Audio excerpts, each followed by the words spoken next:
नमस्ते दोस्तों, ये रील मैं मीडिया के बंधुओं के लिए बना रही हूँ क्योंकि मैंने कुछ प्रोटेस्टर्स को जो कि गटर छाप अनैतिक अश्लील बिहेवियर सड़क पर बच्चों के सामने, बुजुर्गों के सामने, महिलाओं के सामने डिस्प्ले कर रहे थे, उसको नॉर्मलाइज करने से मना किया है कि we do not accept this in this society. हम लोग नहीं चाहते कि हमारे घर के बच्चों को कोई जो है अपनी अश्लील हरकतों से जो है टाइम से पहले सेक्सुअलाइज कर दे। हमारे घर के बुजुर्गों के सामने जो है हमें शर्मिंदगी महसूस, हम नहीं इस तरह का बिहेवियर एक्सेप्ट करते हैं, उसको नॉर्मलाइज नहीं होने देंगे।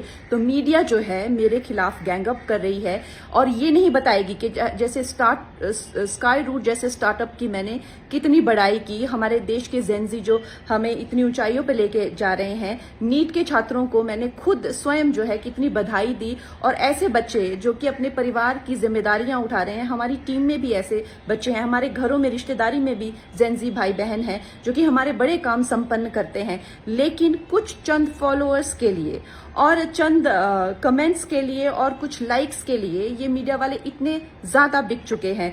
और मैं देख रही हूँ कि कुछ फेमिनिस्ट जो हैं वो एंकर्स कह लीजिए या पूरे एक बुलेटिन कर रहे हैं और मुझे सिखा रहे हैं कि Kangana, why should these women have the burden of dignity और डिसिप्लिन। हम लोग मिलेनियल वुमेन पे इतना प्रेशर था to be dignified and to be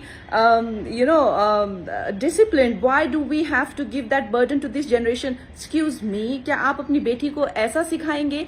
discipline में रहना या मर्यादाओं में रहना कोई चॉइस नहीं है। भोंडा प्रदर्शन तो हर कोई करना चाहेगा, लेकिन अगर आपको समाज में रहना है और संविधान के हिसाब से आपको चलना पड़ेगा, जिसका मतलब है कि आपकी आजादी वहां खत्म हो जाती है जहां मेरे नाक और कान शुरू होते हैं। तो आप भोंडे बनकर सिर्फ अपने कमरे में रह सकते हैं। बाहर आकर आप मेरे आराध्य, चाहे आपको मेरे माता पिता के लिए कोई सेंटिमेंट ना हो, मेरे घर के बच्चों के लिए कोई आपको भावना ना हो, उसका मतलब ये नहीं है कि आप उनको सड़क पर सेक्सुअल गालियां देंगे, उनके मान को हानि करेंगे। मेरे आराध्य, मेरे भगवान हो, चाहे मेरे नेता हो, प्रधानमंत्री जी से जो है लोग उनको एग्जाम बडी कहते हैं बच्चे। उनके साथ में कितने लोगों की भावनाएं, कोई उनको लीडर मानता है, कोई उनको दोस्त मानता है, कोई उनको परिवारजन मानता है, कोई उनको भगवान मानता है। उसी तरह से आप किसी की फीलिंग्स हर्ट नहीं कर सकते हैं। ये कोई कूल बनना नहीं है, ये एक बेसिक सिविक सेंस है और अगर आपको ये नहीं आती है तो आपको सीखना पड़ेगा।